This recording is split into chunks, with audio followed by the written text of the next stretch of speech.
दूसरे राज्यों में फंसे श्रमिकों को उत्तराखंड लाने के साथ ही प्रदेश में फंसे दूसरे राज्यों के श्रमिकों को उनके घर भेजने की व्यवस्था भी की जा रही है। बिहार के श्रमिकों को उनके राज्य भेजने की तैयारी पूरी हो चुकी है। आज दूसरे राज्यों के लोगों को ट्रेन से उनके राज्य भेजा जा रहा है।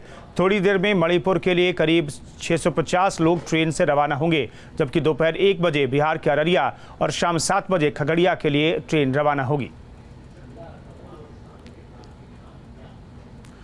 तो आज बिहार और मणिपुर के लिए ट्रेनें रवाना की जाएंगी। दरअसल उत्तराखंड में लोगों को लाने का जहां सिलसिला जारी है, वहीं उत्तराखंड में जो लोग फंसे हुए थे उन्हें उनके गंतव्यों तक रवानगी की व्यवस्था भी की जा रही है। प्रशासनिक अमला व्यवस्था कर रहा है। हालांकि ट्रेनों का इंतज़ाम जो है जिन राज्यों के ये लोग हैं वहाँ की राज्य सरकारें करती हैं, लेकिन चूँकि व्यवस्था करनी होती है सोशल डिस्टेंसिंग का पालन करके, थर्मल स्क्रीनिंग करके, उनकी जांच करके यात्रियों की तो रवाना किया जाता है। तो ये तमाम व्यवस्थाएं की जा रही है। सुरेंद्र डसीरा हमारे सहयोगी फोनलाइन पर मौजूद हैं। सुरेंद्र, आज 3 ट्रेनें कम से कम रवाना होंगी उत्तराखंड से, एक मणिपुर के लिए और 2 बिहार के लिए। बिल्कुल, देखिए कुंदन, मणिपुर के लिए थोड़ी ही देर में ट्रेन रवाना हो रही है। 650 लोग इस ट्रेन में शामिल होंगे, क्योंकि नॉर्थ ईस्ट के बहुत ज्यादा बच्चे जो हैं वो उत्तराखंड में देहरादून में पढ़ते हैं और इनको अब भेजा जा रहा है। ये लॉकडाउन की वजह से नहीं जा पाए थे। इनको थोड़ी ही देर में जो ट्रेन रवाना होगी उसके जरिए ये लोग मणिपुर के लिए रवाना होंगे। और इसके साथ ही आज दोपहर 1 बजे बिहार के लिए ट्रेन शुरू होंगी, जिसमें जो पहली ट्रेन है वो बिहार के अररिया के लिए जाएगी और जिसके लिए पूरी तैयारियां हो चुकी हैं।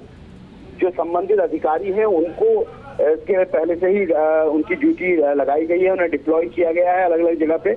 और ये भी ध्यान रखा है कि ऐसा ना हो कि इस सूचना पर किसी तरह की स्टैम्पेड हो जाए, किसी तरह की धक्का मुक्की हो या परेशानी हो, तो इसका ध्यान रखा गया है।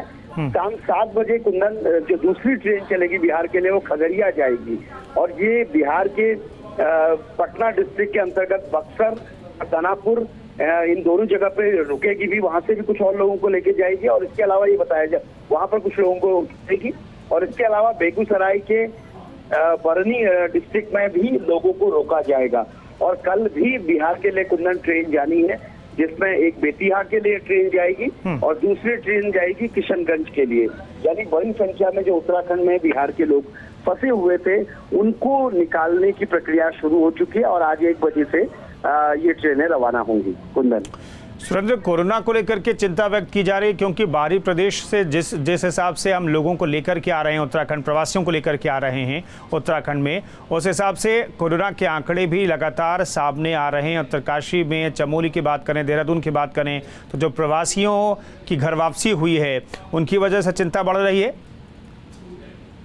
देखिए, बिल्कुल कुंदन, चिंता बढ़ रही है क्योंकि बड़ी संख्या में जो अन्य राज्यों से लोग हैं वो अब प्रदेश में आ रहे हैं। और पहाड़ी जनपद जो अब तक कोरोना से अछूते थे, खासतौर पे उत्तरकाशी की बात करें, अल्मोड़ा की बात करें, पौड़ी की बात करें, चमोली, ये सभी वो जनपद है जो अभी तक जिनमें कोई भी मामले नहीं थे। और कल तक चमोली ग्रीन जोन में शामिल था, लेकिन अब क्योंकि मामले आ रहे हैं तो ऐसे में ग्रीन जोन में रहना मुश्किल होगा। हाँ, ये जरूर है कि उत्तराखंड में एक अच्छी बात यह है कि जो लोग आ रहे हैं सिर्फ वो ही संक्रमित हैं। कम्युनिटी स्प्रेडिंग का कोई भी मामला फिलहाल ऐसा नहीं आया है जो दिक्कतें पैदा करे। प्रशासन को थोड़ा व्यवस्थाएं ये करनी होंगी कि जो लोग आ रहे हैं उनका क्वारंटीन बेहतर तरीके से हो, कम्युनिटी स्प्रेडिंग ना हो, इस पर जरा ध्यान रखना होगा। कुंदन, शुक्रिया सुरेंद्र इस खबर पर जानकारी देने के लिए। तो आज मणिपुर और बिहार के लिए 3 ट्रेनें चलाई जाएंगी कुल मिलाकर के। और उत्तराखंड में मरीजों का आंकड़ा बढ़ रहा है प्रवासियों की घर वापसी के बाद।